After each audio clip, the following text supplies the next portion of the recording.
leading the learning today, and the session titled Attitudes at Workplace. I hope I'll do justice to the expectations and to the session. And it's the last day, so I'm sure there must be exhaustion already with a lot of sessions that must have completed so far. I'll try my best to keep it as interesting, and that will be a mutual learning for both you and for me. It's never easy teaching faculty, right? It's always easy to teach students, but teaching faculty is different. It brings a lot of responsibility as part of the teaching fraternity. So I'll try my best, and shall we begin? Dr. Lakshmi, thank you so much. Yes. Thank you, Dr. Ritika. Yeah, thank you. Right. All right. So am I audible? Let me share my screen, and then we shall begin the discussion.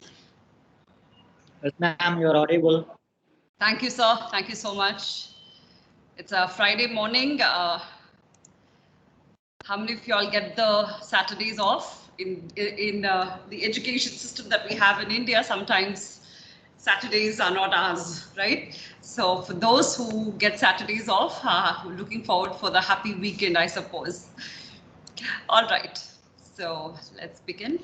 The screen is visible. Can you all please confirm if the screen is visible? Yes, ma'am, it's visible. Okay, good. Now, with an FDP like this and with diverse audience that we have, I've seen the profiles, and some of you all are from engineering, some of you all come from management, they're students, they're research scholars. A subject like organization behavior, and also with the national education policy emphasizing on multidisciplinary teaching and research, I'm so happy to see the diversity that we have in the session today. The future is going to be that. The future is multidisciplinary. In fact, we are behind a lot of education systems out there in terms of multidisciplinary approaches. And I'm glad the government has already recognized the need for doing that. And in that pursuit, if an engineering faculty member has to take a class in organization behavior, I hope this faculty development program has done justice to that. That this platform has brought about that learning experience for you all to be able to take these learnings back to your own classrooms, to your own students. And that's the beauty of multidisciplinary approach type of education. And having been associated with multiple campuses, I noticed that there is a shift. Previously when there were technical papers, we would have, especially in large universities, we would have engineering faculty come and teach those technical papers, or information technology, IT papers. But today, management faculty are able to take those papers, ourselves without having to be dependent because of this cross training that we have across other disciplines and other subjects. So that gives us a broader understanding, a stronger grip on, our own subjects as well. So with that, attitudes at workplace is multidisciplinary again, interdisciplinary. We know human resources and the subset of that organization behavior integrates quite a lot with psychology, right? There are a lot of concepts in organization behavior that are pure psychology driven. Now, psychology being one of the important aspects, some of the topics that we will discuss today will delve into a lot of psychological concepts. So if that is new to you, please feel free as we go through this session to stop, check in to clarify your doubts, and let's keep it interactive. And hopefully we will not only look at attitudes at workplace, our own attitudes at our own workplaces, because after all, we are also employees to employers, right? So we can also reflect upon a self-reflection session as well, where we look upon our own attitudes that we carry to our workplaces and how that impacts the organizations that we work for. So are we ready? Let's begin. Yes. So this is the presentation structure. We will define what attitude or attitudes are. Then I will quickly discuss about the formation. One of the important topics, I'll spend some time there, how attitudes are formed, what are its functions, components, some theories associated with it. Then we will discuss workplace attitudes and the impact that they have on organizations. Then how do the OB consultants or HR consultants or practitioners come into picture to bring about solutions to solve some of the problems associated with workplace attitudes, positive or negative, and we'll see. And then I'll open it for Q&A if time permits, that is. All right, so what is attitude? Anybody would want to define what attitude is? What is the first thing that comes to your mind when we say attitude? Good morning, ma'am. Good morning, The ma'am. way we, Good morning. Yes, please. Ma'am, I the way we believe it perceive is the the things, feeling or our behavioral intention towards any object, any person, or any event. Fantastic. You've taken the definition straight out of the definition. So yes, it is the feelings or the emotions rather about a certain object or a certain thing. Anybody else wants to give it a try? Maybe more common stuff immediately. When we say attitude, what sort of attitude connotation? is the way we perceive the things. The way we perceive the things. Fantastic. Yes, absolutely. Simply put, simple language, the way we perceive the things. Could be factual or not. Would you agree, sir? The way we perceive means, yeah, it could be with facts, right? Factual perception. Factual and non-factual. Can I say that? Non-factual. Yeah, of course, yeah, both. Yes. Anyone else wants to give the definition a try? Yes, ma'am. Yes. It's basically our likings and dislikings are positive and negative. Likings and disliking towards a person, a thing, or a situation that can be as attitude. Absolutely, absolutely. We have the Merriam-Webster defining attitude as a position assumed for a specific purpose, a mental position, more so a very cognitive position with regards to a fact or a state. And like you said, madam, a state here could be a thing, it could be an event that is happening, a person, it could be anything, right? Or a bodily state of readiness to respond in a characteristic way to a stimulus. Now, stimulus could again mean a situation, it could be an object, it could be a concept, it could be any of that. Now, the immediate, so generally in India, let's say, oh, she's got some attitude. That's a common statement that we'll hear. And taken in a negative connotation, right? So somebody, and that attitude could end up being a positive attitude or a negative attitude. But the statement that we make is, oh, she's got attitude. So what do we mean by that? There's a negative connotation immediately attached to the word attitude. But as such, from a dictionary perspective and also as a general definition, it could be both a positive or a negative attitude. All right, so the feelings, the emotions attached to a specific state or a fact or an object or a situation could be positive or could be negative, right? Now, and let's go a little deeper into it. Our behavior at work often depends on how we feel about being there. You see, now we are discussing behavior and attaching that to the feeling. Can we have someone mute, please? There's disturbance. Yeah, thank you. Ma'am, are you, good morning, ma'am. Are you showing the slides?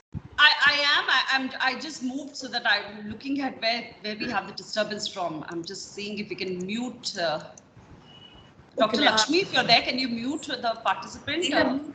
They have muted already. Yeah. All right, yeah, thank you. Are the slides visible again? I hope you're able to see the slide. Yes, ma'am. Ma'am, it's visible. Yeah. It's not visible for me. I don't know what happened. Can the others also respond? So one person is able to see it. I'm not able to see it, ma'am. Dr. Deepika, maybe you stop sharing and start sharing again. Can you do that? Okay, I'll do that. Yeah.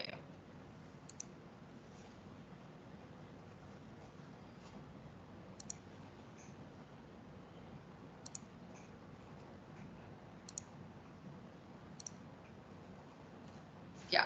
Are you able to see it now, ma'am?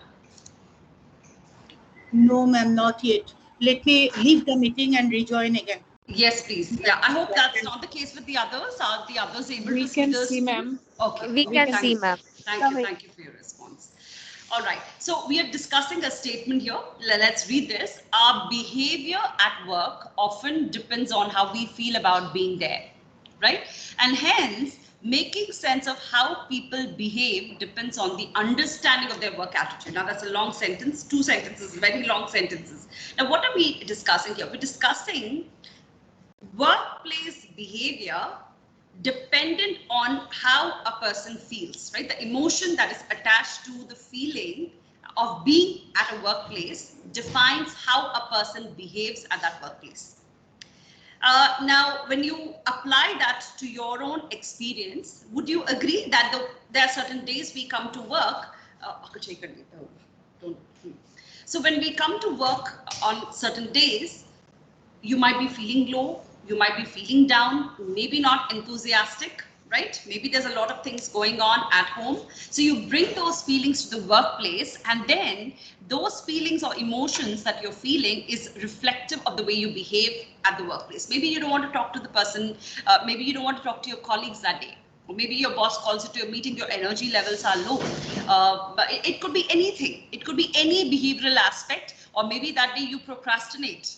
You tend to slow down your work. You're not as productive as you would on other days when you feel great about yourself, right? So our behavior is dependent on the way we feel. And then we'll see how the feelings and emotions determine or where they stem from and how that overall impacts work attitude, right?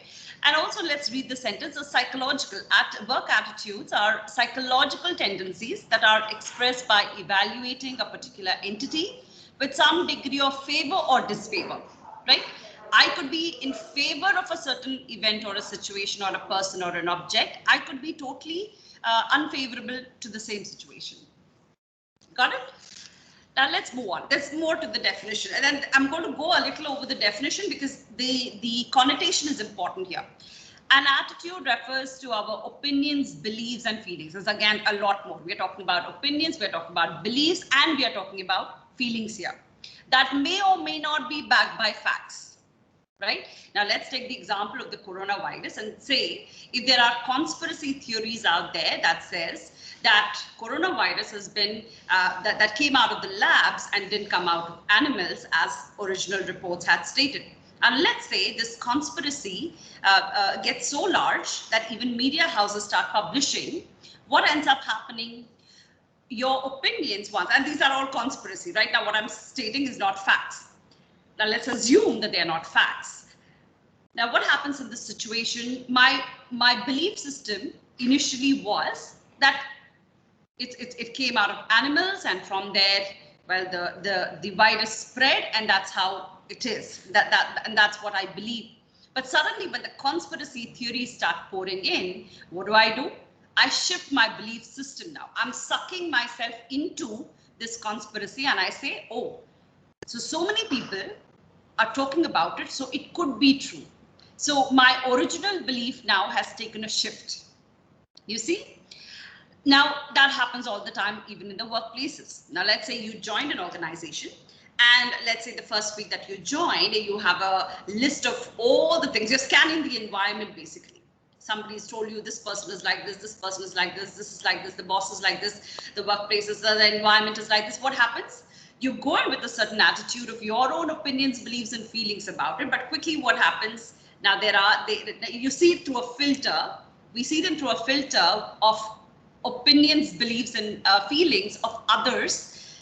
Now, if you're a rational individual, what would you do? You would scan the environment for a while, and you would say, okay, I'll take it in, I'll absorb what's happening in the environment, and then I will stick to my opinions, beliefs, or feelings about it.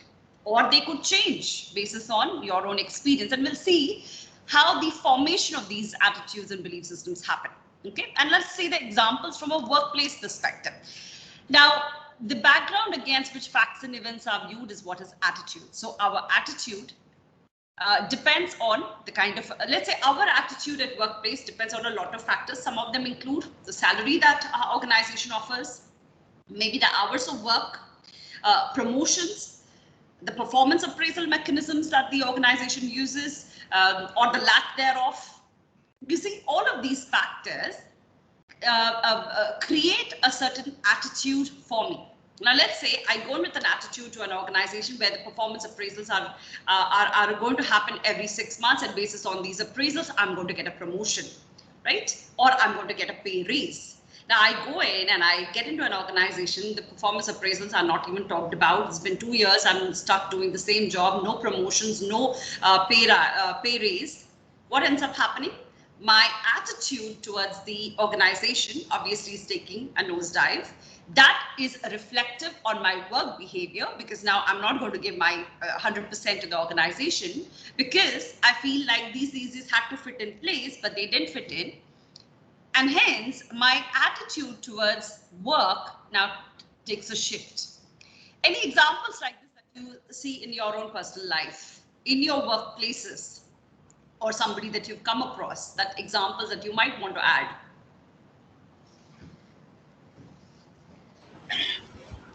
Good morning, ma'am. This is Bhashati. I am just having a small questions regarding the definition. Yes. Isn't attitude, you were telling that attitude is a feeling, and through that feeling you are defining the world around you, right? Yes. Isn't that particular feeling is defining myself also? Because person to carry a attitude, that is something very personal to him. You know, we used to say, okay, this person is having an attitude. That is not an attitude towards something, but that is the attitude he is bearing on himself. Maybe his perspective, his personality is like that. Yes. So what? Fantastic. My So understanding is okay, or I got it, and it's a brilliant question. So you are saying that I as a person is different. My attitudes could be different. Is that what you're saying? No, I am That telling that my attitude is also defining myself. I have an attitude towards myself also. Absolutely, yes, yes. And that attitude towards yourself influences your attitude at workplace. Would that be fair enough to say? Yeah, of course, that will. Now, my understanding about myself is also a part of my attitude. Is it like that? It is. It is. In fact, that is your own belief system, from which stems your value system. From your value system comes attitude. From attitude comes your behavior. Okay. Thank you. You got it? So they are interconnected. They overlap. In fact, I do have that in one of the slides. You've gotten way ahead of the presentation, but that's fantastic. Fantastic that your thought process is like that. So yes, it is about us first. It is about our attitude towards that situation, right? So that's what we said also. And let's look at the structure or the components, and then hopefully there will be more clarity about the definition itself. And I know this can be confusing, because this overlaps into a lot of things. For example, when I say attitude and behavior and words like feelings and emotions, sometimes we use these terms interchangeably. But as you see up there, body is what denotes emotions. The body is one that is able to communicate the emotions, but your mind is feeling that. You see, now any feeling that, let's take the feeling of fear. All right, now in this example we have, I believe spiders are dangerous, or I believe lizards are scary. You see, what am I doing? There's a cognition, there is a belief in my mind. All right, it's a belief that, are they dangerous or not? We don't know. Factually, we don't know. Let's assume we don't know at this point, right? But what do I believe about it? My cognition tells me, my belief system tells me that they are dangerous, that they're scary for whatever reason. You see, and that could be me. The very next person next to me would not even believe that spiders are dangerous, right? His cognition could be entirely different from my cognition, and my cognition comes from my mind. So in my mind, I have the fear for spiders. So my belief is that spiders are dangerous. You got it? Now let's look at that. So this is called the ABC model that was discussed by Ostrom in 1969. And later there were certain, and we also have in 1960 Rosenberg and Hovland who discussed about the concept. Even though I didn't structure this as ABC, you will understand why I didn't do that. I wanted to flow to the components. Hence, I discussed the C first, which is cognition, right? I believe spiders are dangerous is the cognition aspect. Now, how is this cognition affecting me? It's the affective component is the feelings and emotions. Now, there's the belief system that then leads it to the next step of feelings or emotions about it. And what am I doing now? This belief created that fear, and it says, I'm now scared. There's just no in between here. I'm scared now. Because of my belief system, I'm scared, which is where concept of xenophobia comes into picture, right? Xenophobia is the fear for other cultures, fear for other races. That is, I lived in the US for about 6-7 years, and we are conditioned to think that when you approach a black person, that they could be the ones having guns, they are the ones who indulge in drugs, could be dangerous. You see, the stereotyping, because of the belief system that that particular race could be dangerous for us, or don't go to the black neighborhoods. Now what happens, it's a cognition, and that cognition, and we'll see where this cognition stems from. Where do we learn all of this? Is it factual? Can we say, can you stereotype everybody to be bad? That's a wrong concept. But what's happening when in childhood years, or during the course of your journey, your life journey, through your own experiences, you are developing this cognition. So let's say you're not born with a fear for spiders. You could have encountered certain situations, or it could be a psychological fear towards spider that you determine they are dangerous, right? And then what do? Now I'm scared of it. I'm really scared. I don't want, there's nothing else. I don't want to go near them. Now the behavioral aspect. And what happens in a behavioral aspect? I will act and behave in a way that my cognition and my affective component is going to impact, which is I avoid it, or when I see it, I leave the room, or I scream, which is a natural body emotion, right? Run. So these are some of the ways. So when we are looking at the ABC model, it's a beautiful model because it talks about the three things. One is the cognitive aspect, my beliefs and knowledge, the feelings associated with that belief and knowledge, and then my behavior, so my action associated with these two. Does it make sense? Now, again, the three components, I won't go over the slide in detail. So we are looking at evaluation, feelings, and action. All right. You're evaluating certain things based on your environment, which we'll get to that in a little bit. Evaluation, then your feelings and your action. Now, there's some examples here, and let's look at that. So in a cognitive component, what did I say? It stems from beliefs and knowledge. Now, I could have a belief system that discrimination is wrong, right? Or I could have a very next person who believes in discrimination. Oh, we have to discriminate people, otherwise they don't work. You see, that's a belief system.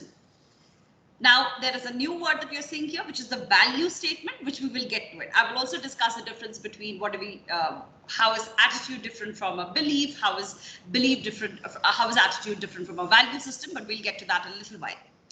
You need to, there's another example here, the learned beliefs are, you need to work long hours to get ahead in this job. Is a belief system.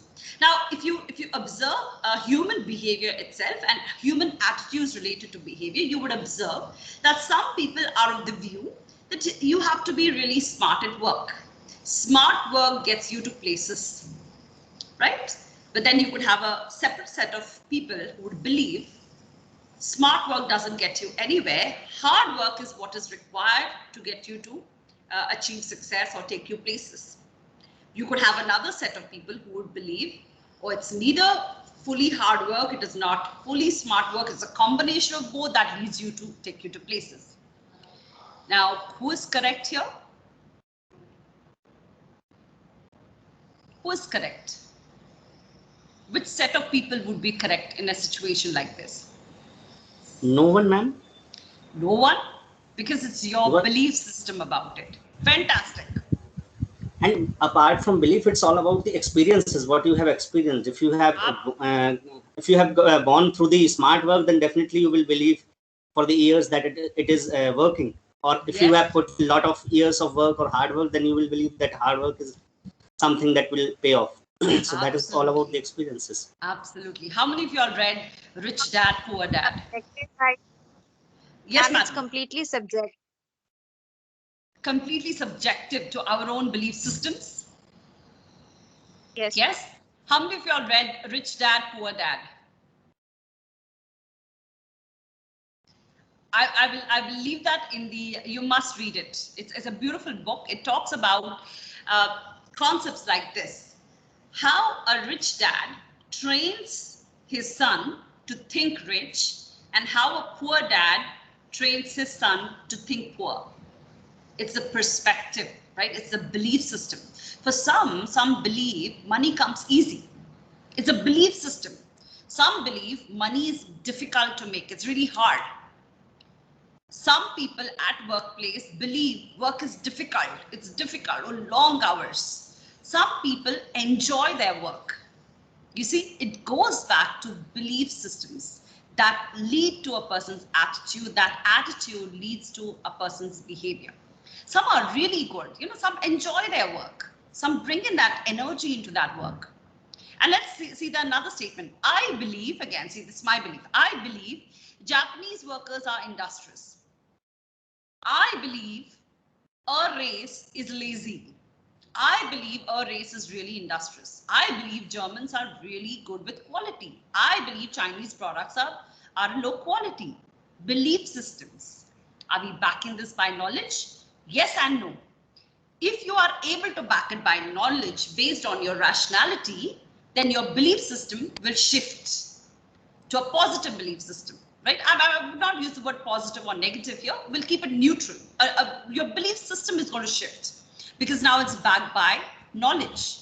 And where you get that knowledge also makes sense. In an age that we are in with WhatsApp University, there is tons of fake news dumped at us. As rational, cognitive individuals, right, who apply cognition, we would not just go and read something and blindly believe, right? We need to know that I have to check this against something or fact check and say, do I have the other facts right? You see, what would I do? Then my cognition will say, great, this is what I believe because this is now backed by facts, sources that give me factual information. But let's say I don't have the interest to do it, neither the time, neither the inclination to do it. What do? Every WhatsApp message that hits me, I blindly believe, and I go spread this and forward this to 10 other groups. So what are you doing there? You're basically disseminating your own cognition, right, to someone else. And if they are rational enough, they will take it. If they are irrational enough, they would absorb it. And that's what happens even at workplaces all the time. Now let's look at the other things and then we will discuss maybe with examples. The effective or the, just have a small question to make here. Yes, ma'am. So sometimes, like generally what we believe, even if we don't experience personally, we kind to tend to summarize it from others' experiences. So is it wrong or is it fact check? Like say something like Chinese this thing. So Chinese gadgets or whatever electronic things, either they work really well or they are gone in a day or two. So these are like generalized beliefs that have been true more or less. It can be 20% wrong, but then 80% they tend to be true. So in that case, what is it? Is it a behavioral component or is that takes over, or is it the, you know, the cognitive that takes over? I mean, also one more question that is it cognitive, behavioral, and effective? Is it in line that it leads to this? Like, if I have a cognitive belief, or does it lead to an effective component and then the behavioral, or they are just random components, may or may not be coherent with each other? Something like this. Wow, I'm so happy you asked me a lot of questions and very, very relevant questions. Now, you asked me, do they go in an order? Let's answer that ourselves, all right? I said cognition leads to an effective component. It affects our environment, and that environment leads to a behavior. It's a step-by-step process. Now, I would not, let's say, have a cognition without feeling the emotion, because we are emotional beings, right? If we feel anger, if we feel sadness, if we are feeling fear, our body is going to express it because of the mind-body connection that we have, a gut feeling that we have. So even if I want to skip this step, I cannot. My body is not going to allow it to happen. You see? So from cognition to the emotion to the behavior is a systemic process. It actually interlinks itself. As much as I want to, I mean, you could say people can skip, let's say somebody who has better control over their emotions and feelings could be able to skip that. I mean, and we hear that sometimes. We hear when people say, oh, he's emotionless. Or let's say even in dire situations, people don't emote quite well. Not that internally they are not, externally they might not be able to express or they aren't expressing, but internally the feelings are there. Now let's take an example when we go for an interview, right? Overtly, we are not going to show the emotion of fear or a state of, inconvenience. The body is going through a lot internally, right? You want to get that job. You want to make sure you want to do well in that interview. But you want to stay calm. Your outer behavior is what? A state of, at least showcasing a state of calm. So what do? Your behavior might not naturally be able to emote what you're cognitively and emotionally feeling. Your behavior might be different. You see here?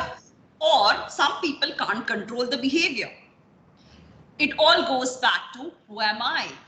How am I able to? And this is where work attitudes come into picture. Let's say I'm really upset with a colleague. Can I go all about yelling and get into workplace conflicts? I cannot. Even though there is that, let's say, a subtle Cold War that is happening, I still have to be in control of that situation. I have to put the organization above that pettiness. You see, what is important here? Getting the work done, getting the job done in the organization, making sure the organization is meeting its profit goals, meeting my own targets. So if I get into these conflicts, what happens? I could be sitting grumpy. That's all I can do, maybe, because that's the natural human behavior. But if I go beyond that and get aggressive and get into conflicts and yell and shout, then what happens? There is disharmony and overall organization productivity is going to dip. There's a lot of things that have to be fixed later on. So human behavior, now, and which is where, see, again, in the aspects that I'm discussing, I'm only discussing one part of it, which interlinks itself to so many other things. Now, due to lack of time, I'm only using a cookie cutter to just discuss this, which interlinks itself to so many other aspects of psychology and organization behavior and human behavior within organizations. So we will see how we can do this in the future. I just asked because if you know this consciously, it kind of helps you to understand the other person well and manage your situations well as well. If you know where is somebody coming from, like if you are able to decode the cognitive, you won't feel bad about the behavioral. Right, absolutely. See, certain days colleagues don't feel good about themselves. Some child is sick at home. If you're able to understand that cognitive ability, which NLP, the concepts of neuro-linguistic programming helps us that. What kind of a person is he? The kinesthetics and so there are so many tools out there to be able to do it. But then you can adapt to it and help that situation better if you are able to understand it. You look at it from their cognitive perspective. All right.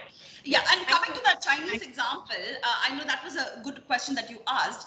See, again, go back to facts. Now, let's say you get on Amazon and you shop, and then there are about 15,000 reviews, and your overall rating is about 4.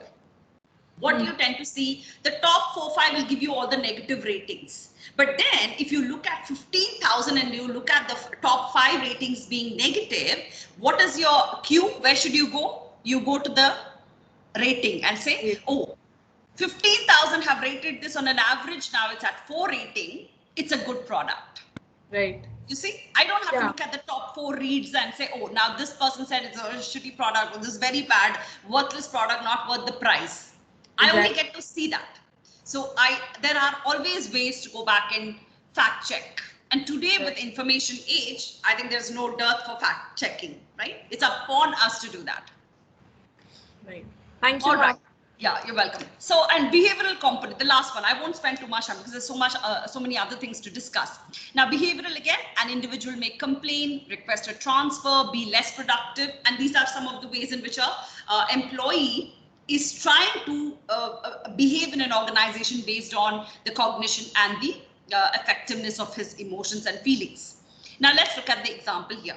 Our attitude towards women in management may be inferred from an observation of the way we behave towards a female supervisor. The situation could be that you could be very supportive of her, you could be very passive or very hostile. That goes back to your cognition, leading us to a very, very important topic called the formation. Where are our attitudes formed? Right? Let's say if I come from a household where boys and girls are treated equal, right? My attitude at workplace would be, wow, I'm fascinated by such and such lady getting to be the CEO of the organization. That could have taken a lot of effort on her part to reach a stage where, you know, especially when women have to contribute so much more to work-life balance and things like that.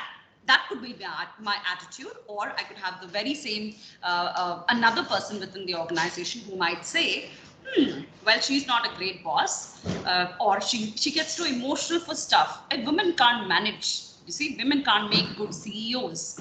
That could be, and that is because of the conditioning that would have happened at home, because, and not necessarily home, it could be teachers, it could be your environment, your peers, your friends, modeling, which we will talk about shortly. Could be a lot of factors that led you to believe women are weak, women can't work, women can't lead, women can't give time, all of this. You see, now let's get to it. The formation, very, very important. I will discuss social learnings first because that goes by fast. Then I will come to direct experiences. Social learning. So where do we pick up all our attitudes from? We pick up attitudes from home, obviously, from family members, more so our parents, our grandparents, right? Siblings. I learned from my older sibling. Peer groups, my friends, my colleagues at workplaces. From their cues, I'm absorbing my social, my learning is coming from the environment, the colleges that I go to, the schools that I attended. Right? And the last one is modeling, the third one here, modeling. And what do we mean by modeling? Modeling is when I look upon an environment or a person or a situation and I learn from that model. You see? Now, it could be a social modeling, a social setup where, let's say, I have role models that I look up to at home. And there's this uncle of mine who did really, is very, very successful. So what do? I model my life, my beliefs, attitudes around that person's life and say, oh, if he did this, I want to mimic that. You see, I'm observing from an environment. Let's say there are certain events that happen in the family and that I'm taking cues from those events and I'm absorbing it, right? So that comes from modeling. It could be a good model, a bad model also. I'm not saying modeling can always be a positive learning environment or a positive attitude formation source, not necessarily. Let's say you have an alcoholic father, right? An alcoholic father, a son who has an alcoholic father is modeling that in his own life. I'm not saying it's not fair to say that every son who has an alcoholic father will end up being alcoholic. For all that you know, if cognition is applied and behavioral changes are made on their own, they are able to lead a non-alcoholic life and not necessarily. Again, there are a lot of other factors. I won't go into that. But now let's see what happens. In a modeling environment, when I'm absorbing it, the learner must focus attention on the model. All right, let me get to this. I think we should have it. Okay, I think it should come in one of the slides. Then what do? I observe from the model, then I reproduce what I observed, and I must practice that behavior over and over again. I must be motivated to redo it again and again, and the learner must be reinforced. So for a model to become an attitude requires all these steps that you're looking at here. Right? It's not going to happen. So, oh, I look at an event once and it changed my attitude about it. It's not going to happen. I have to pay attention to it. continuous attention on that particular event, right? Let's take the example of a workplace. Let's say I'm part of a team and there are a core, you know, in a team on an average, you always have the top performers, the averages and the underperformers, right? So let's say I'm an average performer and I'm modeling what the top performers are doing. I'm observing their working style and I'm observing how many hours they're giving to their jobs. What do they do outside of office hours? Things like that. What am I doing? I'm observing. So I'm paying attention to them now. After I pay attention, what do? I observe that model and I retain it, right? I have to retain that model. I'm looking at them every single day. Then what do I want to do? I want to become like them. You see, I want to reproduce that. But how do I reproduce that? I have to behave like them. After I want to behave like them, is that enough? No, I will do that 2 days. The third day, go back to my average ways. What do I have to do? I have to now motivate myself, self-motivate myself to be like that continuously. Now, how do I do that? I must reinforce. I must augment it multiple times such that now that becomes my new attitude, that I now become from this average employee, the top performer within the organization. You got it? So that these are with social learning. Now let's look at some of these examples which will come there. Attitude and behavior, which we saw, is a two-way street. Attitude defines your behavior again is interlinked to your attitude. And I'll get to the direct experiences now. Very important, pay attention. So these are can be confusing, but I'll try my best to try to get it as easy as possible. So the first one is called classical conditioning. Okay, classical conditioning. Now, this particular theory was discussed by a Russian psychologist called Ivan Pavlov. I don't know whether you all heard of him before. These are also called the Pavlovian dogs, where he did where he spent some time understanding the classical conditionings of how dogs respond to certain stimuli. Now, he conducted this experiment where whenever a dog sees food, right, the dog naturally salivates. Similarly, children, right, the moment it's time, this lunchtime, or there's a bell, school bell that rings, there's automatic hunger. And that happens even with us and adults. Or let's say if the school bell rings, what happens? A child automatically is feeling the levels of ecstatic energy just shoots up, because now it's like, oh, thank God, long teaching hours. Now I get to go and do some, playing. You see, so the school bell or the bell that rings becomes a stimuli. So let's look at this example now. During the experiment, when the food, right, when the dog saw the food here becomes the unconditioned stimuli. It is not conditioned. Okay, there's no conditioning associated. Food naturally, anybody who's hungry and sees food is naturally going to feel. We have hunger pangs. Here dogs salivate. So what happens when the food was kept there? The dog unconditioned response to that was salivating. You see, now let's see what happens. And these scenarios are before the conditioning happens.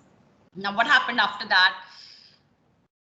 Now Pavlov got in. Now he didn't get a whistle, neither a bell. If you see some of the other literature that's out there, there's also a discussion of Pavlov using a bell instead of food here. In the actual experiment, apparently, the dog feeder, right, the person who feeds the dog became that whistle or the bell. Now let's see what happens here.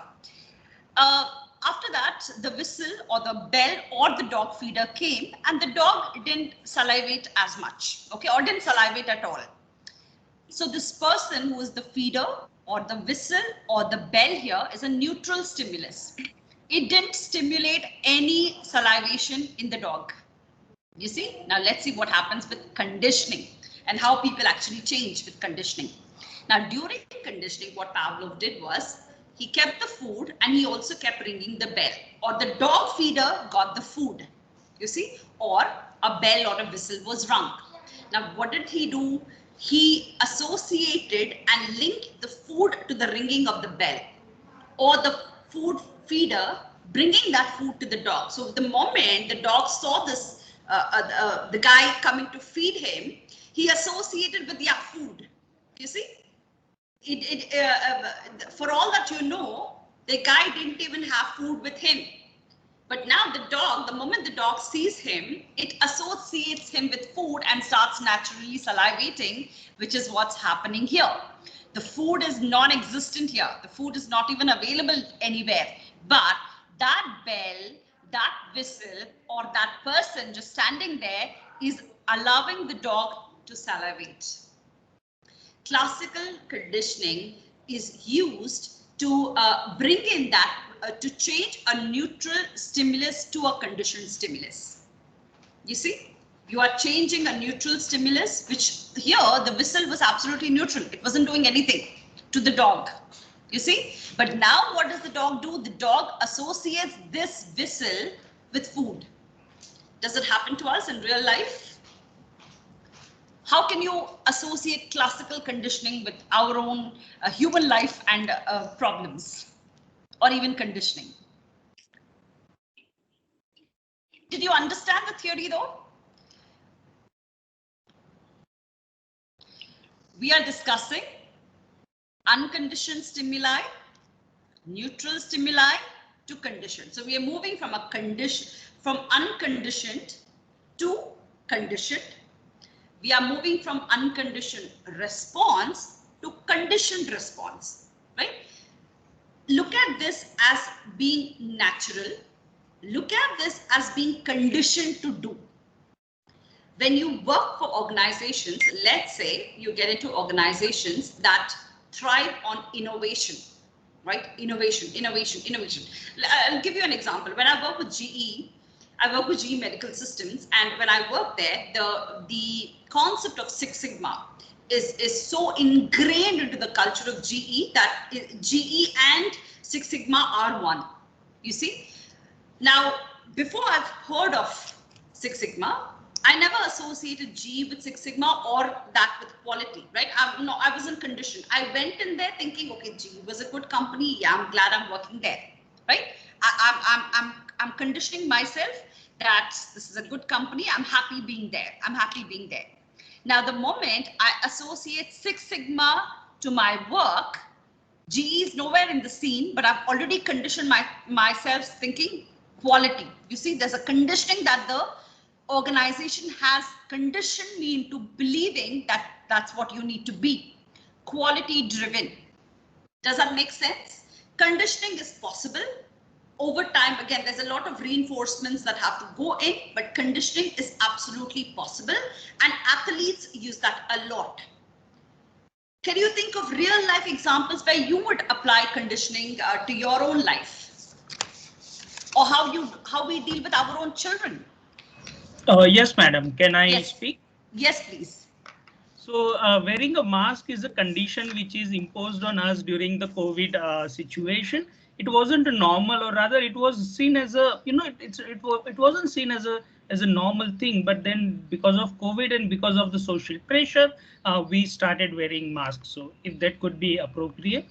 Very, very appropriate. Very appropriate. We are conditioned now. We are conditioned to wear a mask. We are conditioned to have the fear of going into crowds. You see, I mean, prior to COVID, how many of us actually feared going into public? In a country like India, where there's no density of population, dearth for density of population, the fear was non-existent. But now the fear is existent. We are conditioned to fear. Be fearful of large crowds. You see, that what happened to something that was unconditioned stimuli and an unconditioned response for us, now the virus conditioned us with the stimuli and with our response to that stimuli. The virus did that to the mask, through the mask.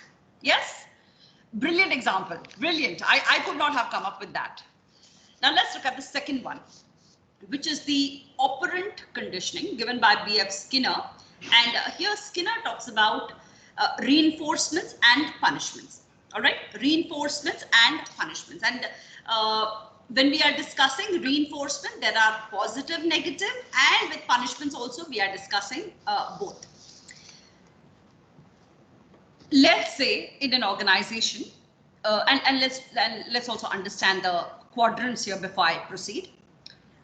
Reinforcements are something good happening. Conditioning is happening here. You see the cognitive conditioning is happening, but when we look at reinforcements, good things are happening. All right, good things are happening. Now, when we're looking at punishment, we're looking at bad things happening. And let's see how our stimuli adjust to this environment.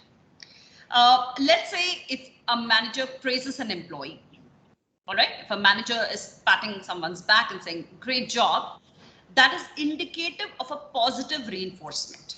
Yes. Now, let's look at negative reinforcement. A manager stops nagging an employee. Okay, in this case, if you see the dog owner, he's allowing the dog free. It is a reinforcement, which is still a good thing. See, the moment you see reinforcement associated with good happenings, all right? So even though you see the word negative here, I don't want you to be confused. Negative is negative conditioning, or negative operant conditioning here is do less or more to reduce the negative consequences. That's how you want to read it. All right. So do less or more of the negative consequences. You don't want to. Now here in this image here, you see the dog who pooped on the carpet. Now in the positive reinforcement, the owner was okay with that, right? And he said, okay, fine. He gave him the dog a biscuit, and he's teaching the dog, well, that's not a good thing. You should not be doing that next time. You see, that's a positive reinforcement. So in the example, the manager might say, hey, you did a good job.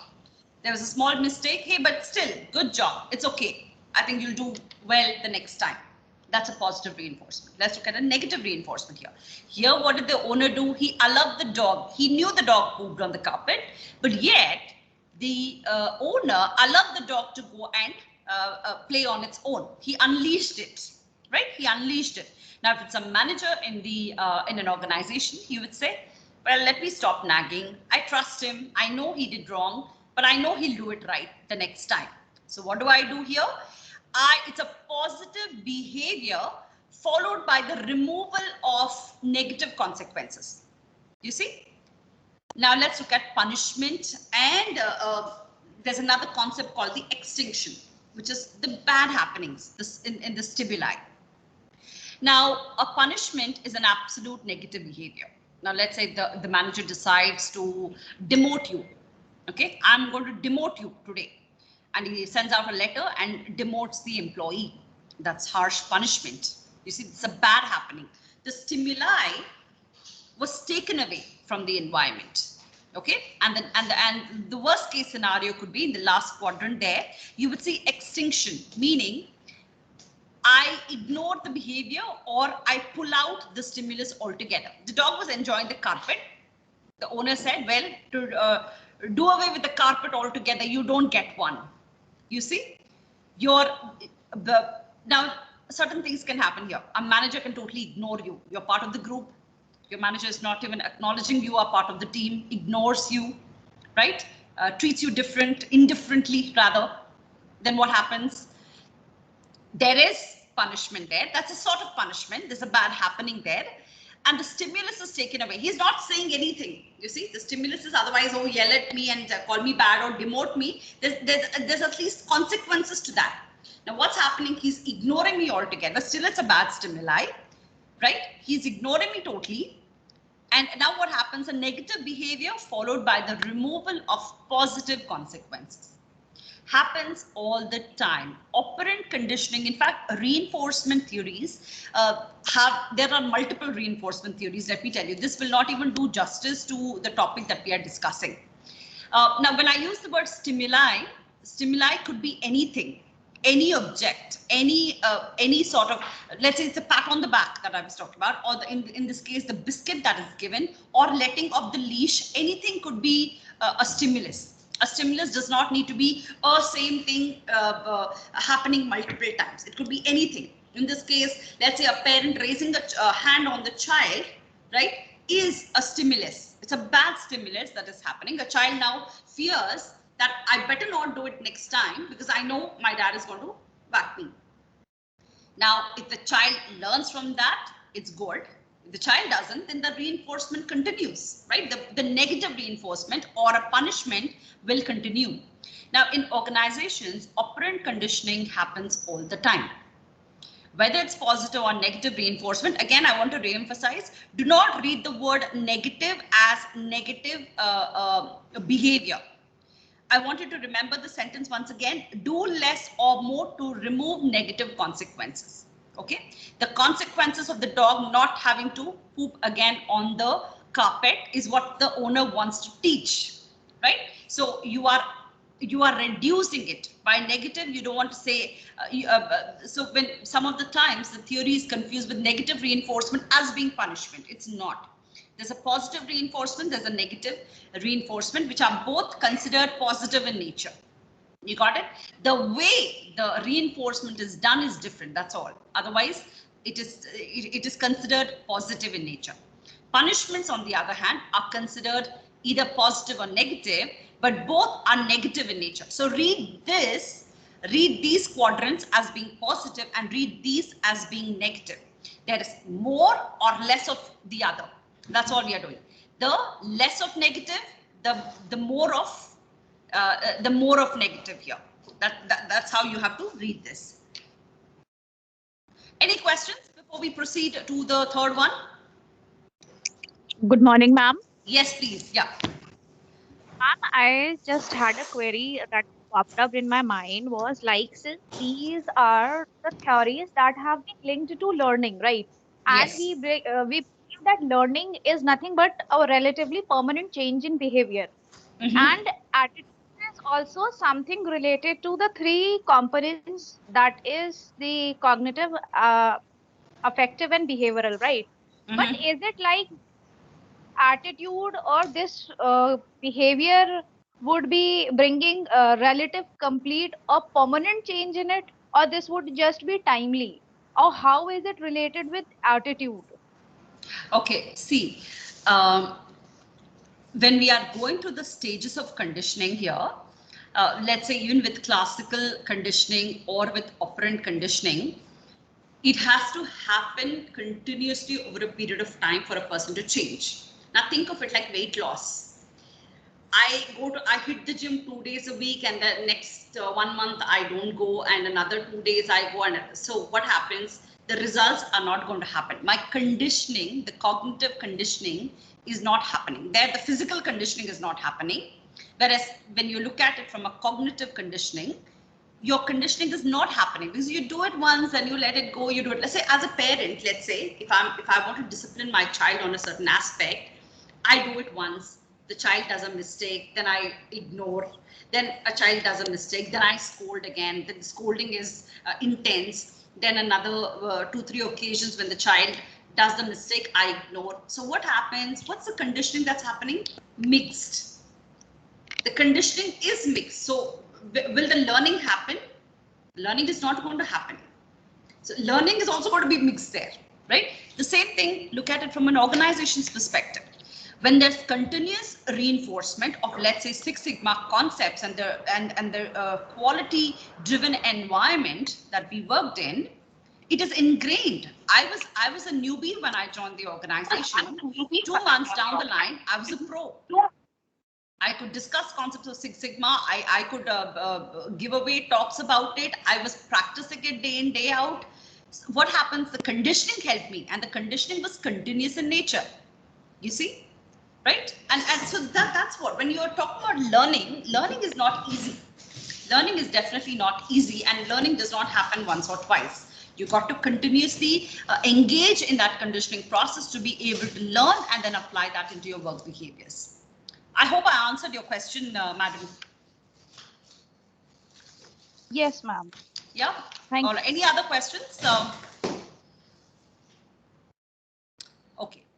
Let's go to the third one, which is the vicarious learning given by Albert Bandura, and also called the observational learning. There's a third type of conditioning, cognitive conditioning, that leads to attitudes where people observe. Now, this is very similar to the social learning of modeling. Remember, I discussed modeling. So in modeling also, I said We learn from the environment, we learn from a certain event, we learn from a certain person, we model our behavior on, let's say, top performers. Observational learning also, as the image shows, we have this Oriental person who is eating with chopsticks, and then you have this African person who is sitting and eating, and obviously is not using chopsticks. She observes from the environment, and then she becomes a pro and in fact feeding the other person. You are learning, you're observing, observational learning, and replicating that behavior becomes is what is termed vicarious learning. All right. Now, one of the easiest forms of learning, we observe and we learn. So coming back here, these are all what? Direct experience through which attitudes are formed. We are still in the topic of attitude formation and sources, right? So attitude formation happens through classical conditioning, operant conditioning, vicarious learning or conditioning. Social learnings come from family, peers, friends, modeling, and other ways in which attitudes are formed. Now, with this, the belief systems start embedding into oneself. Then you start defining, right? Let's say if you among family members, somebody keeps telling you, hey, he doesn't talk too much, introvert, keeps to himself, very quiet. These are some of the conditioning that happens throughout his childhood. The person grows up to believe himself to be an introvert. For all that, he might not be, but because there is continuous conditioning, in this case, operant conditioning that happens, what happens? There is, or vicarious for that matter, there is the conditioning that, oh, I cannot speak. Public speaking is not for me. I'm not very good with meeting people. I don't like mingling with people. I'm less sociable. Conditioning has already happened, you see. Now, can it be reconditioned? Absolutely, reconditioning can happen. But again, you're going through the whole process. But then doing that after a certain age is very difficult, which is why we say the formative years in a child's life is very important. We need to do whatever we can for the first 7 years, then whatever the years that come after each year in your childhood. They say it's very important. It's a seed to what you will become as a youth. Right? And certain cultures actually give a lot of importance. So I'm not saying that organizations don't do it or it's too little too late, which is why also let me tell you, when organizations are looking at the best fit into their right candidate with the right attitude as a best fit into the organization, they today adopt a lot of psychometric tests, psychometric analysis to ensure that even before the formal interview process begins, that they get them to do those tests, ensure that he or she is a right fit for the organization, and only then take the interview forward. If let's say they feel that the person is not the right fit for my organization, then you are eliminated right there. You see, there are a lot of psychometric tests today, PCI, RCI, loads of them online that you all can take. But each one, organizations today are taking them seriously, because it again goes back to the attitude. Let's say as somebody wanting to join Google, Google thrives on innovation. And let's say I'm a more laid back person. Innovation is good. I appreciate innovation, but that's not who I am. I like laid back work environments. That might not be the right fit for me. It's not the right organizational fit. I don't have the attitude to thrive in a innovation driven dynamic work environment. So again, goes back to rationality. If I'm a rational individual and I'm able to utilize this knowledge and information for my benefit and for my adaptation into a work environment, I need to be smart. I need to ask myself, do I fit into an organization like that or not? Do I even want to apply there? You see, I hope it makes sense. I hope you are able to relate this to your own careers and life experiences. Yes, madam. Madam, I have a doubt if I can ask. Yes, sir. Madam, I teach pharmaceutical chemistry to B.Pharm and M.Pharm students, which is after 12, 4-year course. And students have an attitude that chemistry is difficult to learn. So they have a kind of phobia for chemistry. So by any chance, can we model them? Can we change their attitude to learn the most important subject of pharmacy, which is chemistry? Brilliant question, sir. Again, how old are these students? I would say undergrad, postgrad? Yes, they are undergrads and postgrads. Okay, undergrads and postgrads. So the reason I asked that was for an undergrad, the chance of getting them out of this dislike or fear for the subject is a lot more easy than a postgraduate. And I'm stating from facts and the years that their conditioning has been. Let's say I went through 3 years or 4 years of B pharmacy, and through the 4 years, whatever difficult papers came along, I kept thinking, oh my God, I can't do this. This is difficult. This is difficult. This is difficult. There's already 3 to 4 years of conditioning that the student has gone through, right? Now, to change somebody after these 4 years is going to be a lot more difficult than, let's say, somebody who's in the first year, and get them to get an inclination towards the subject. Also, conditioning would have started right in school or during their class 11 and 12.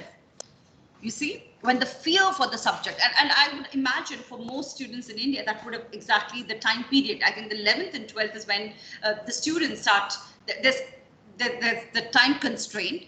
Within the 2 years, you're doing a hectic class 12 curriculum, then there are these entrance exams that you have to prepare yourself for. You're learning so much. The conceptual understanding is non-existent. Sometimes there's a rote method of learning.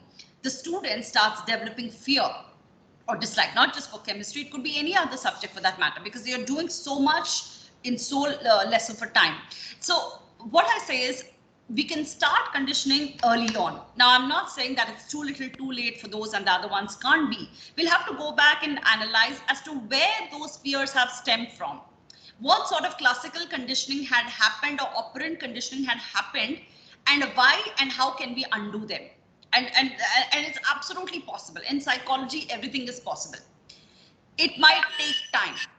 It can take time, but it is possible. So yes, it is absolutely. See, there are people who fear mathematics, but the very same fear can be used to channel great success in the subject. It is how you tune, and there are a good number of students who actually do that, who once have the fear, then who overcome that fear with right learning methodologies and techniques, adaptation of all of that, and then coming out very successful. So it's possible. I can actually touch base with you maybe after the class to see how I will be able to help you, with your students, maybe do 1 or 2 sessions for them. I'd be more than happy to do that. Oh, that would be great, madam. That's really good. I will get back to you, madam. Thank you so much. I'll leave my coordinates in the end of the presentation. So definitely we could do that, sir. Done. Thank you so much. Yes, yeah. Now let's look at attitude versus behavior. We've seen that from the attitude stems behavior. So I won't waste too much time on the slide. Let's look at the principle of inconsistency. Okay, principle of inconsistency. I have an attitude about certain things, but my behavior could be different. Anytime happens. Let's look at this example. Maybe you can quote some examples. A person with a positive attitude towards protecting the environment recycles paper, maybe prints less, maybe does not use plastic bottles. You see, the attitude is consistent with the behavior. There could be somebody who talks a lot of environment, but then is running an air conditioner at full blast, might be using all the plastic that he can use at home, might not be using any eco-friendly products. You see, walking the talk, it's not easy. People have attitudes. You'll see people talk a lot about things, but then behaviorally, people don't do it. I see a lot of parents also do it. A lot of employees do it, right? Our own leaders, our own employees as employees and employees reporting to, we don't show consistent attitude, consistent behavior, consistent with our attitude. And we observe that all the time. Like as a parent, let's say, I am telling my child, get off online. Don't be on the phone, especially during COVID times. We've seen what that's doing to the children's psychology, right? Continuously over gadgets and technology. The child does not know when to disconnect, right? So how do you do that as a parent? You do that too. You say, well, from this hour to this hour, let's all phones off, all gadgets off, right? And you stick them off far away. Now the child is learning from you. The conditioning and the modeling is happening. Oh, even mom and dad don't do that. So what happens? And the child learns from it and says, okay, so there is times when I use it, there's times when I keep it aside. But then inconsistencies come when the parent says, you can't do it, but I will do it. You can't do this, but I'll sit and watch my TV shows. You can't do it, but I'll sit and browse all day. You can't do it, but I'll be on my phone all day. There's inconsistent attitude of behavior that the child is absorbing from the environment, right? So attitude, behavior, consistency, crucial to the success of individuals within an organization. Your attitude towards your colleagues influence whether you actually help them on a project, or it's a good predictor of whether you will quit or not. Now let's look at this example. I really like this. Now a person might be very dissatisfied with his work in the organization and keep saying, oh, I can't stay here, I'm going to quit, I think I'll leave my job. But now what happens? You're leaving your job is contingent upon jobs existing in the market, right? There's something called a situational constraint there. I can't quit at my whims and fancies. I have to find another job. The market should facilitate that. There should be good jobs that pay me on par with the salary that I was making, right? That job should satisfy me. I should be able to do it. So all of these ifs and buts come into picture. My attitude is what? I hate working here. Well, I don't like my boss. I don't think I want to be here for long, right? And that's reflective of the attitude that I carry into the behavior at workplace, because now I'm irritable, I'm not giving my best, my productivity is low. All of this is happening.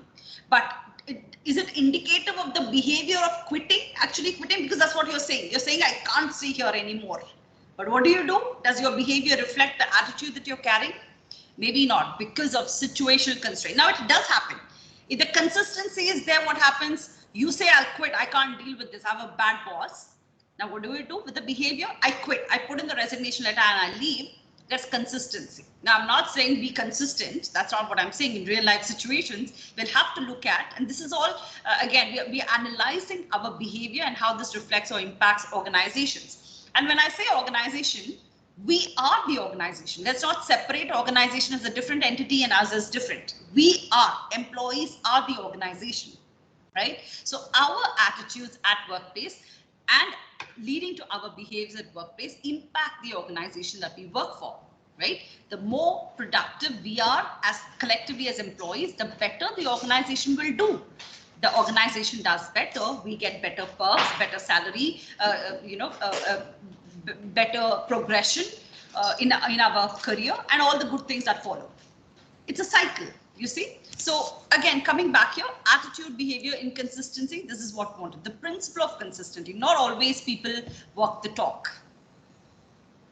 You see, it's not easy, because it's just not easy. So attitudes versus behavior. Now let's look at attitudes versus values. Now what is this new thing? What are values here? Moral standards, ethical behaviors, anything that we believe is of value to us. Okay, it's a personal characteristics, very personal to us.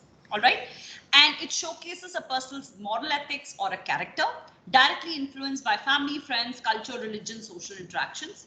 Moral ethics. So those are values. Now I'll finish beliefs and then we'll come back to values. Values and beliefs. Again, let's look at beliefs now. Generally, our beliefs stem from the cultures that we grow up in. Cultures, again, are deeply rooted with our own religions, right? So look at the basis of our belief systems as being religion or our traditions and cultures, okay? From there stems values. From values stems attitudes. From attitudes stems behavior, okay? So the core of everything is what? And the foundation of everything is what? Beliefs and then values. Now, sometimes you would look at it as overlapping each other. You could also look at beliefs being values being a subset of beliefs, and can also, in some of the texts, you could see those two words being used interchangeably. So don't be too confused. Keep it simple. You don't have to get too bogged down with the terminology that is being used. There's a lot of overlapping that happens. Now let's look at the example in a belief system.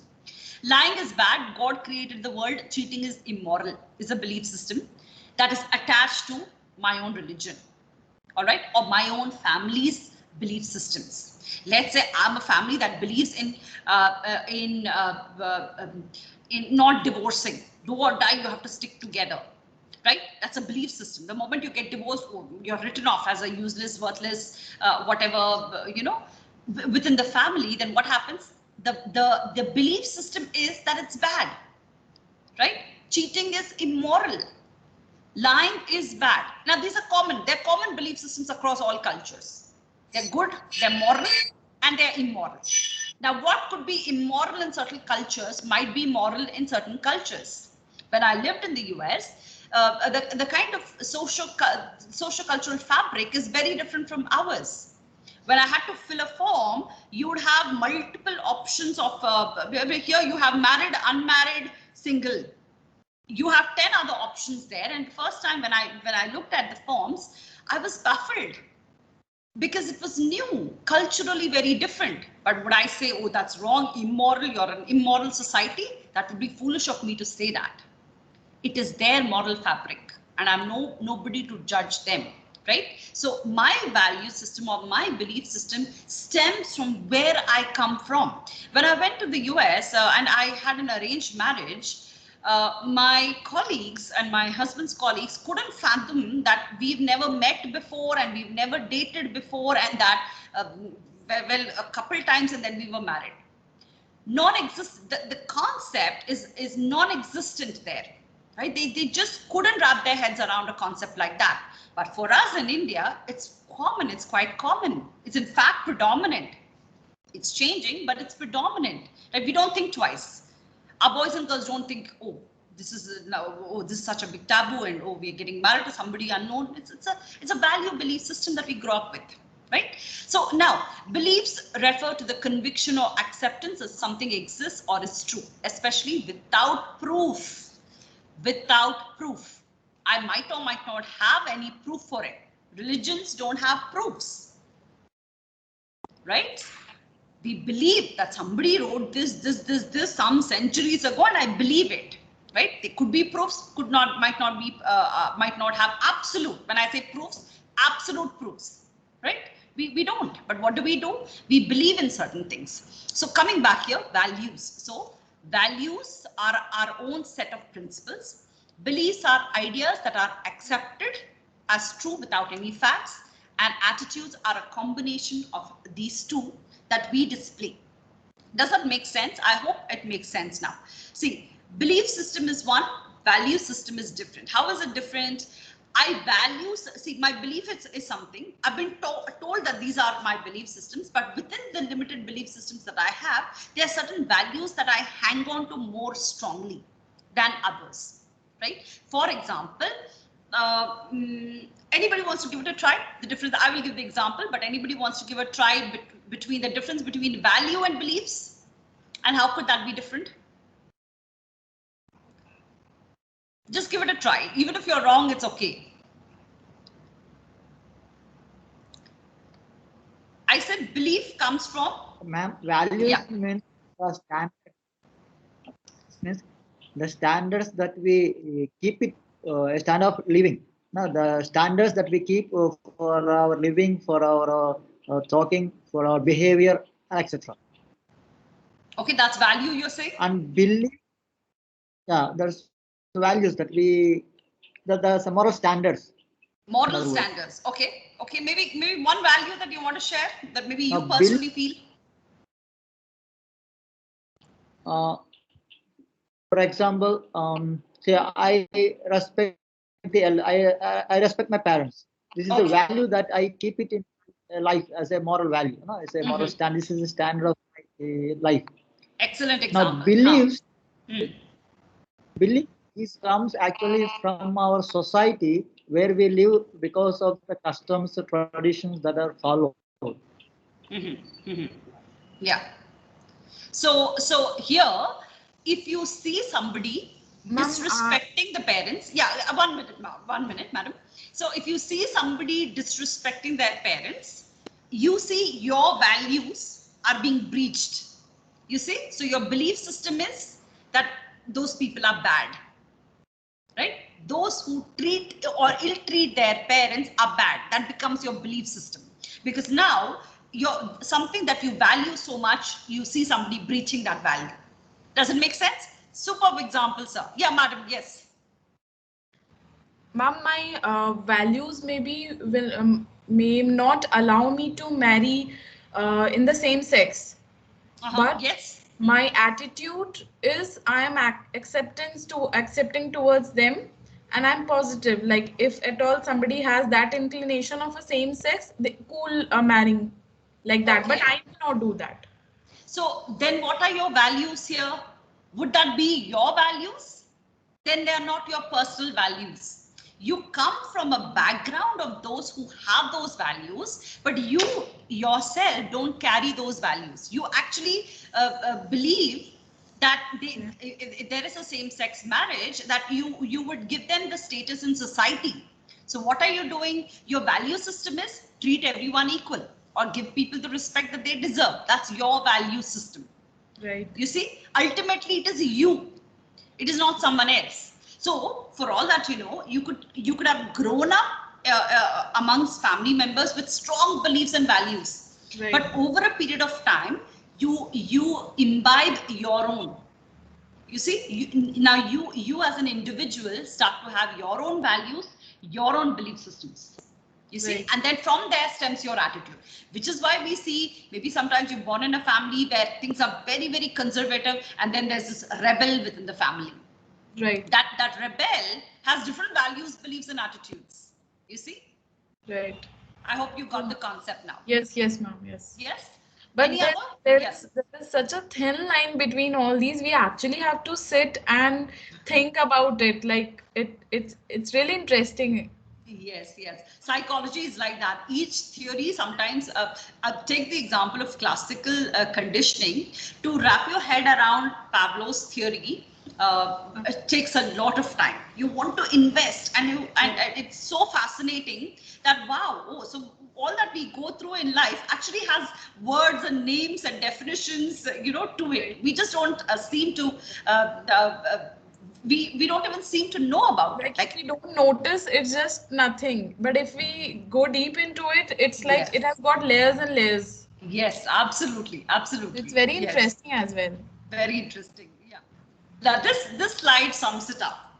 You see, the beliefs are your faith and conviction, intertwining itself to values. The sum of beliefs categorized, then again summing it into attitudes, which is your own mindset, then leading into actions or your conduct, which is the behaviors. You see, they are interlinking each other. They are not separate. You can't take them out. They are going to be intertwined like that. Okay, your beliefs and values will determine your attitudes and your behavior. Now, over a period of one's lifetime, whether it's at workplace, whether it's through childhood, whether it's through your adulthood, let us understand that this can change multiple times, not just once. What beliefs you held once upon a time in your life, maybe after a few years, those beliefs can change, which is again changes the cycle of your behavior as well. So, and they could go positive or negative, not necessarily always taking the leap into a positive. It could take any shape, and it could go through multiple changes. As we keep growing, as we keep emerging, exploring life as such, these can take different shifts. All right. Okay, then I think with some of the stuff I've covered all of this. Let me get straight to cognitive dissonance. Again, this is again very simple. You will relate this to the previous theory that we were discussing. Cognitive dissonance, okay, is a mental discomfort that results from holding two conflicting beliefs, values, or attitudes. Again, see, we are using all the three: beliefs, values, attitudes leading to behavior. Given by Leon Festinger way back in the 1950s, he proposed this beautiful, beautiful theory of psychology, the cognitive dissonance. Okay, now let me show you a quick image, and then we will get to it. Yeah, let me show you this. Now, what's happening here in this image? We have the first lady who's wanting to lose weight. She has the cake right next to her, And my goal weight can be achieved through the cake. When she started wanting to do yoga, it ended up, her decision ended up thinking, oh, you know what, I can still eat my cake and lose weight. Now let's look at the second image and we'll discuss more about it. Now, the second image, I should reduce the amount of time I spend on Instagram. Okay. And then she's thinking, but just not right now, right? Not the time. Now is not the time. I'll do it. Someday I'll do it. Someday I'll get off social media. Someday I will try to reduce what I want to do, but now is not the time. Now let's look at this image. This guy is smoking. As you see, there's a cigarette in his hand. But yet he has a family. He's hiding it. If you see, he's hiding it from his son there and trying to smoke. He wants to give a picture of a beautiful family, but he knows there's dissonance within him because he knows smoking is bad. Smoking is not good for my family. So there's a conflict within him that he's going through. There's an internal conflict with his beliefs, value systems, and attitude that I know smoking is bad, but I just can't help it. There's a dissonance. There's a cognitive dissonance happening there. Now, what can happen if you are in the state of dissonance? You can reduce. There are strategies to reduce it. It's not easy. Nobody says anything is easy. But what do? You are trying to see what are the other ways. Maybe wear a patch, maybe get a nicotine patch, maybe try to smoke instead of 10, try to do 2. You know, whatever ways in which you can reduce that dissonance, you try to do it. You also try to seek out new info, reducing health concerns. Now, this is positive dissonance. Now, let's look at how can this take it to a negative dissonance also. In this conflict, he's smoking again. Now, instead of reducing strategies and making that dissonance even worse, and then coming to a balance, he would say, everybody smokes, but it's not a wrong thing. I think, and then he meets 10 different friends and they also joke and say, hey, we smoke 10 too. Now what happens? The dissonance is reducing. Oh, everybody does that. So I'm not the only person, you see? Now what do? I go seek out information that matches what I want. And I say, oh, most people said nothing much happens. Rare cases people have oral cancers, otherwise or lung cancers. I don't have to worry about it much. What do? I have a cognitive dissonance, but now I got out of dissonance into harmony. You see, I'm now thinking it's absolutely okay. There's nothing wrong. I can do this absolutely without any worry. The conflict internal in his head now is gone. There's a new cognition that took over where he believes nothing is going to happen, that he can be a happy smoker. You see, cognition can take all shapes here. Like this lady here, let's say the dissonance is the conflict. All right, dissonance is the conflict. So here the conflict is I have to lose weight, I have to work hard. Right, that's the conflict. The conflict is I have to lose weight and I have to work hard for it. But right now I'm not doing it. Now, the more I change it and I say, okay, I have to lose weight and I will lose weight and I'm going to put in the hours, the dissonance disappears. The conflict in your head disappears because you're feeling good now. I'm working out, I'm working very hard and I'm losing weight. You see, the dissonance is gone. The conflict in your head is reducing. I could do another way also, but the conflict can be reduced. What can I do? I can say, oh, body shaming is bad. I have to learn to love myself. Well, I can still eat. I can do the best of eating and stay great in shape. So what happens if I believe that my dissonance is still reduced? I could do this or I could do this. It's still reducing the conflict. You see, what aids me as an employee working the organization is what I have to look at. We know clearly the second option is not going to work out. In the long run, somebody who's wanting to lose weight can't continue doing that. You could get into positive body aspects and positive body feelings about yourself, which is a good thing, no doubt about it. But if you have to lose weight, you've got to lose weight. Now, how would you know that there's dissonance, right? How would we know? We know it.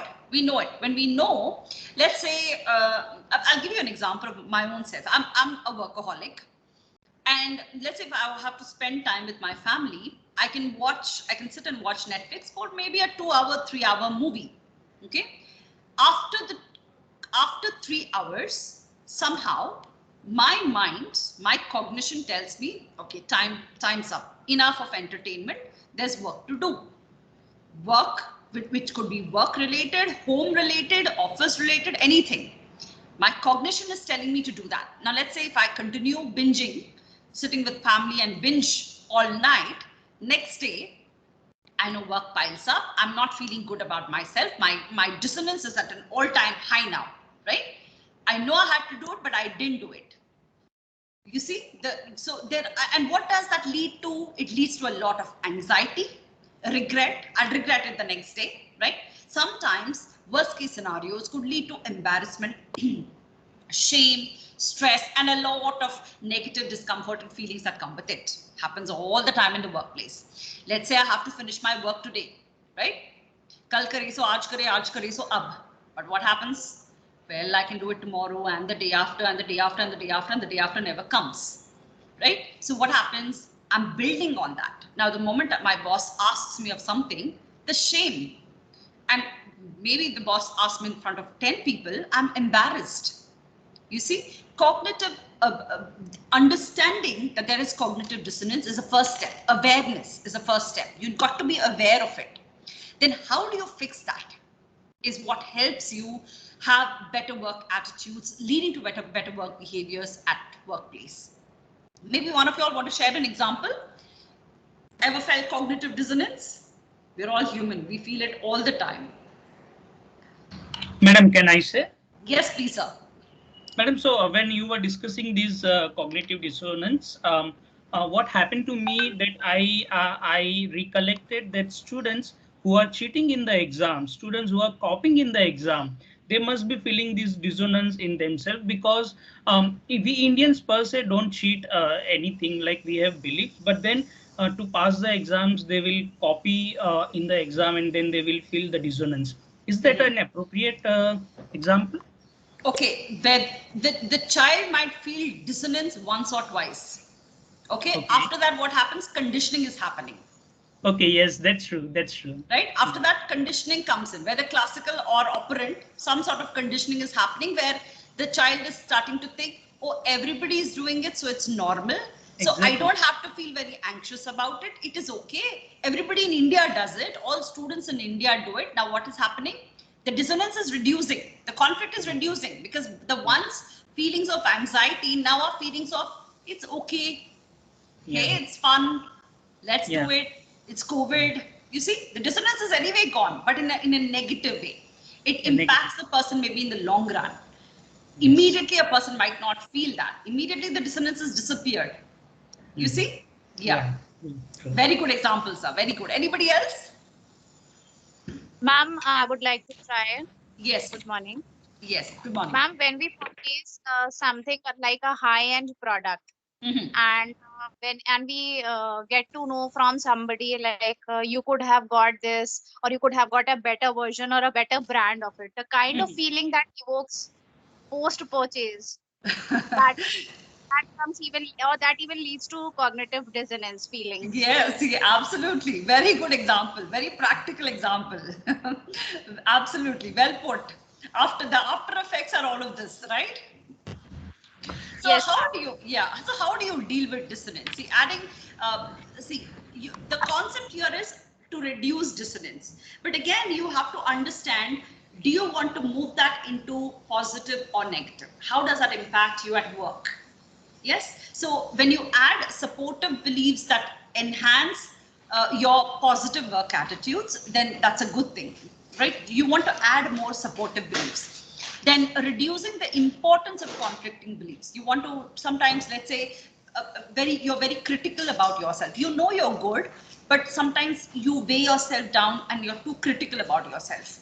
Then what happens is a dissonance. You're good, but you don't feel good. So what do? You get the necessary help and the belief system to change yourself and say, hey, I'm really good. I can handle this. I can do it.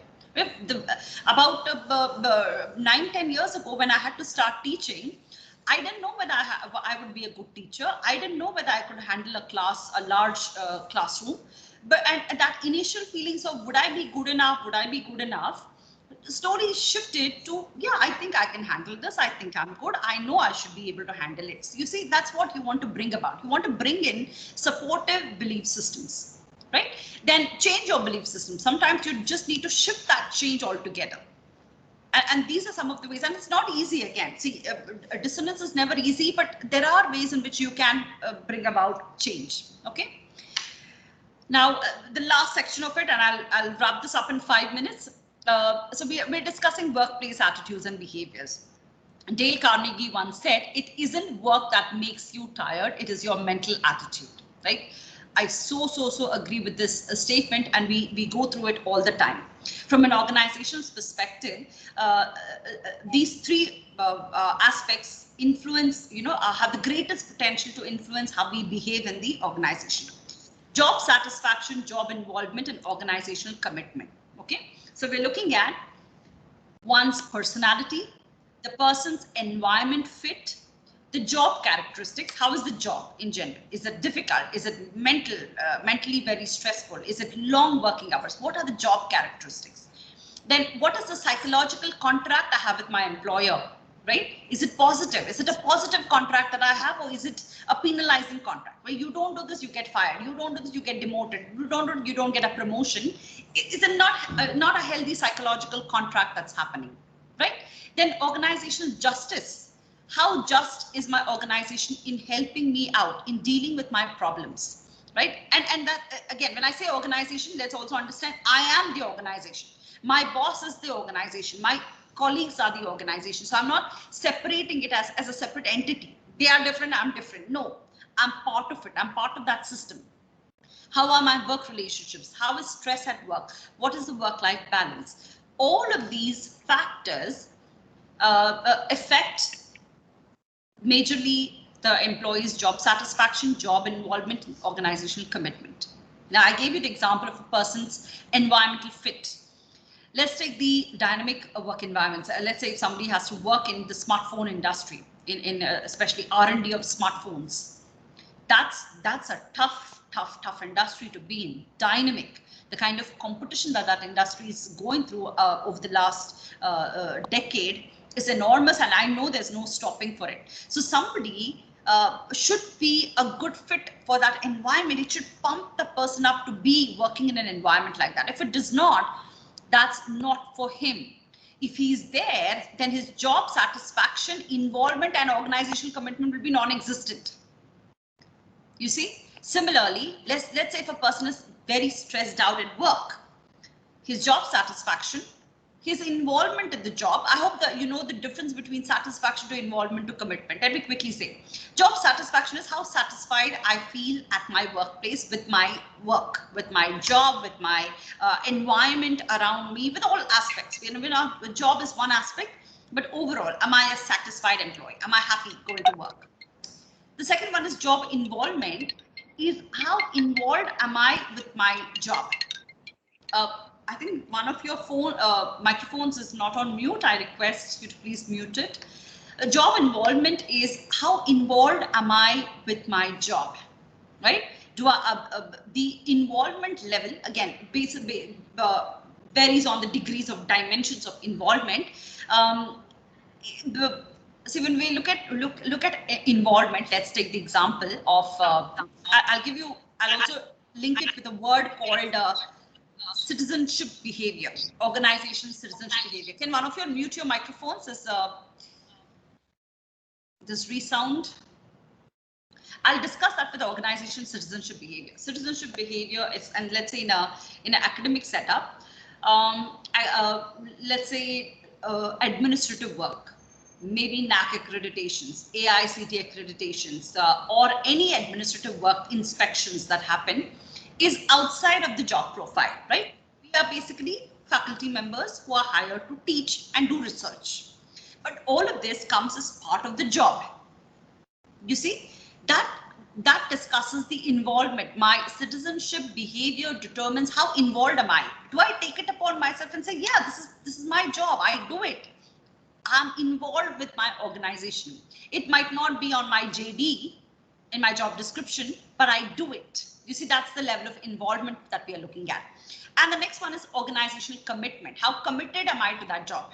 You see, let's say there's an important meeting, there's an important deadline, there are things to do. How committed am I to do it on time, do it ensuring that I do it to the best? All of this are a package. Now, there are many more factors beyond this, but we've only identified 3 to keep the scope narrow. All right. And these are the ones that have most influence on employees' attitudes and behaviors. So if any of these or all are a misfit, then these 3 things are going to be heavily impacted, which impacts an employee's work behavior, a work attitude, and the work behavior.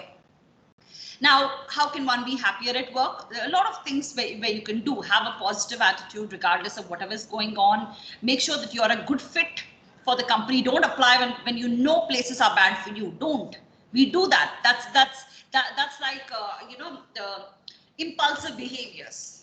Temporary satisfaction is not going to get you there. You want to think about it.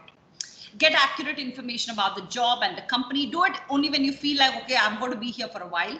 Develop good relationships at work. Pay is important, but job characteristics matter more. You could have a high paying job, but maybe the job itself is not something that you enjoy doing, that the satisfaction will be less.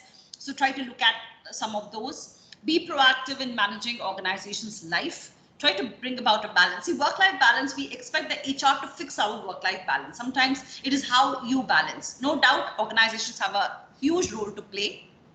I know there was a beautiful session on it the other day also, and I'm sure Madam discussed this in depth. So it is, the onus is also upon us to ensure that we are able to do that, right? And know when to leave. A very, very good point. You need to know when to leave. You need to know that it's time. Maybe now is not the time, or maybe now is the time to now is the time to quit, right? Assessing workplace attitudes. Now today, a lot of companies are paying a lot of emphasis on employees' work attitudes. They want to know what their employees feel about the work.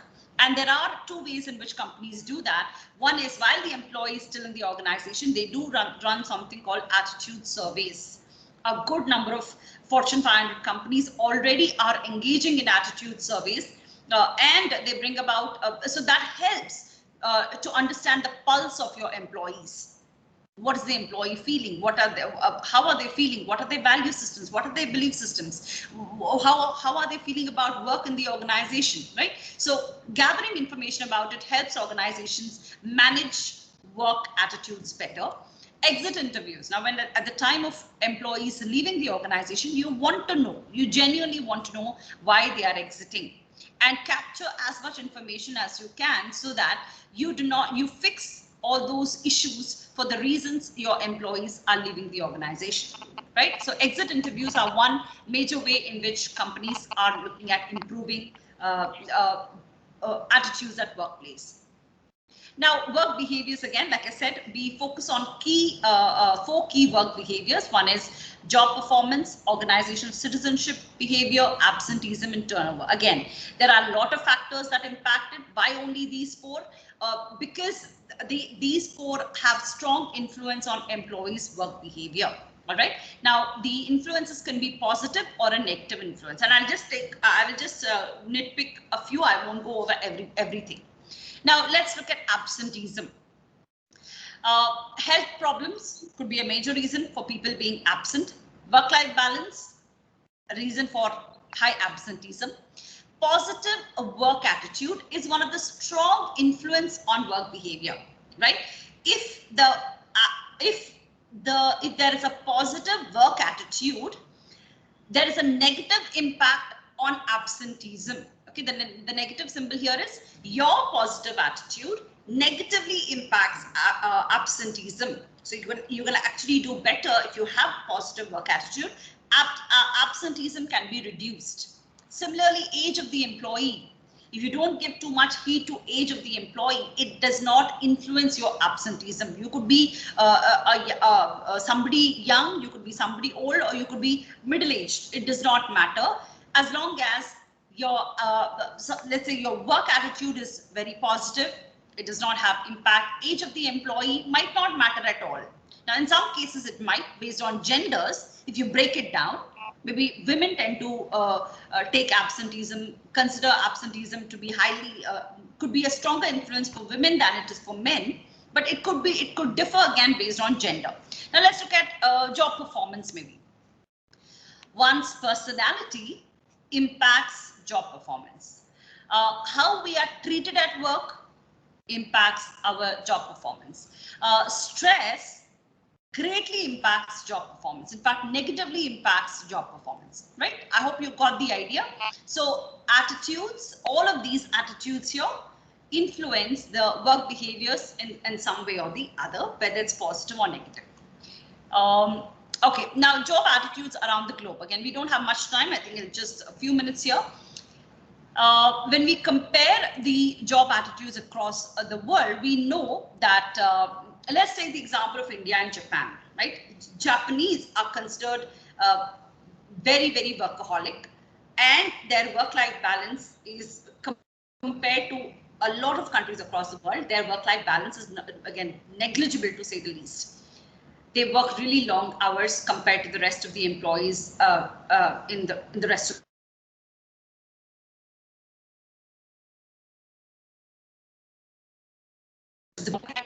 Very recently, I was talking and having a conversation with one of my colleagues whose brother lives in Europe, and they're all about work-life balance. Work-life balance is crucial for them. They work 7 to 8 hours, and 7 to 8 hours is what you have to work. That's all an employee works and heads home. If an employee is getting vacation time, just no work. Vacation is vacation. They take off on vacation. Whereas in India, our work-life balance, right? Again, work actually balances the rest of our life. Work hours are really long. Vacation times non-existent because you're expected to report. You're expected to at least to ensure to pick up the phone or check your emails from time to time. So culturally, attitudes and behaviors are very different. Again, they stem from a lot of things which we don't have time to go over. But let us understand that globally, these are different, right? They're very, very different from each other. Now, let me get to the last slide here due to time. How can HRs help? How can practitioners help? Get in more employee engagement. Crucial in the organization. There is a need for employee engagement. Today, if you don't engage your employee, someone else is doing it. The psychological contract must be positive. The contract between employee and employer must be positive. If it's not, an employee is going to have a negative work attitude and is going to exit the organization soon. Personal issues and problems outside the workplace can exist, that can come back to workplace, but organizations have to leave a room for it. You can't have an employee switch off, right? You can't switch off problems and come to work and switch on problems back at home, right? It's not going to happen. We are human. So we have to understand that problems and issues exist, and that you have to have the help. You have to aid and help your employees during those difficult times. Let's take the example of COVID. During COVID, there are a lot of families that could not work or could not contribute positively to work for extended weeks. Let's say 1 or 2 family members were suffering with COVID or were admitted in the hospital. That took away good maybe 2, 3, 4 weeks out of your work schedule, right? But you can't have an employer crib and complain because there's something life-threatening happening alongside, right? Being understanding about these situations is what is going to help. And this is where HRs can step in, bring in that humane approach to solving problems and then bringing better attitudes at workplace. And how do you positively shape it?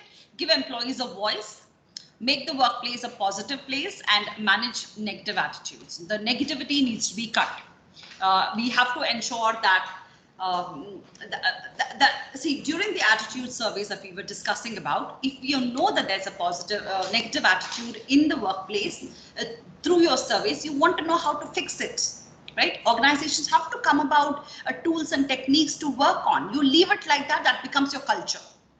Your continuous bad attitude is conditioning, and the conditioning overall leads to a very, very bad work culture. And you don't want your work culture to be bad. Right. So I think I'll stop it here. If there are any questions, I'd be happy to answer.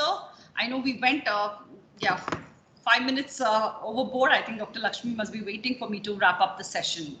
Any last minute questions, feedback? I have my contact details here. Please feel free to write to me, call me, email me. I'll be more than happy to respond. I would like to definitely associate with other faculty members from other universities and colleges. So please feel free to write to me, Dr. Lakshmi also. We'll be more than happy to bring in any sort of associations with other institutions. It was a wonderful session, wonderful. It was not just theoretical, but then also the way you explained, we can kind of imply it in the practical life as well. Yes, I know this is practical takeaways for our own selves. Right, exactly. Yeah, right, absolutely. Thank you so much, madam. Thank you so much, ma'am. Have a great day. Yeah. Yes, madam. Yes, it was an excellent session. I am not a management guy. I am from a technical background, but I related with each and every word of your slides, and it's so much fulfilling for me to understand my students' attitudes, of course, my own attitudes, and I like the dissonance theory. Yeah, cognitive dissonance. Yes, yes. Yeah, that was an excellent thing. Thank you, madam. Thank you so much, sir. Thank you. I really appreciate. Thank you, everyone. I know we don't have time, but thank you so much. You would be sharing the PPT before the exam section. Yes, madam. I will. Don't worry about the exam. Yeah, we will ensure that you'll have a good one. Yes, I will share it definitely. Dr. Lakshmi is ensuring to take care of it. Don't worry about it.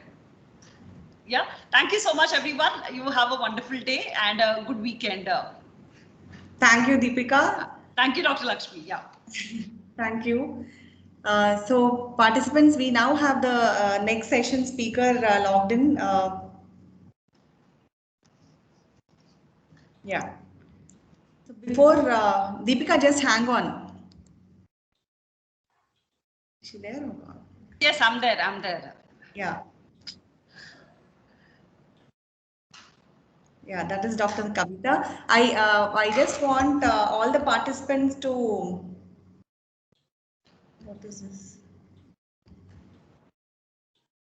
To open their videos, we need to take a screenshot of all their photos is one of the mandate from AICTE. Right. So I'm just trying to get them all, yeah.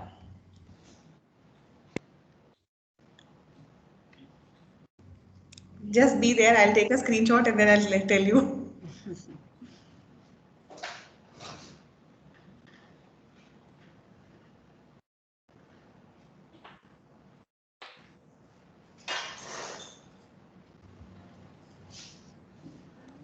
More people page down help.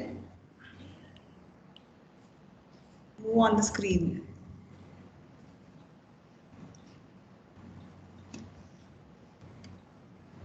Okay, 1 second. I have a large gallery.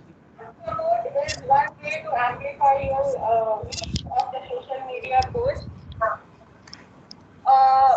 Amplify the ODS plus messages by tagging other partner handles. If a meeting has happened between two ministries, let's say Ministry of Panchayati Raj and our ministry, then make sure you tag Ministry of Panchayati Raj in that post and request them to share that post to their social media channel. Thank you. I have taken the snapshot. Thank you for that. Now you can switch off your videos.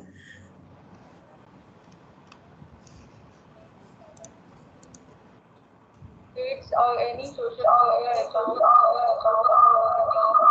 the team can use to pass promote and to amplify your messages.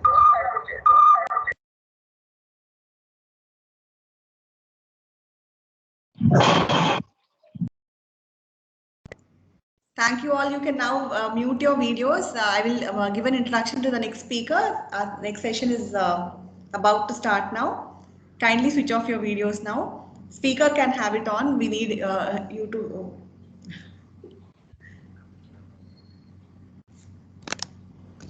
Yes. Hello, Dr. Hema.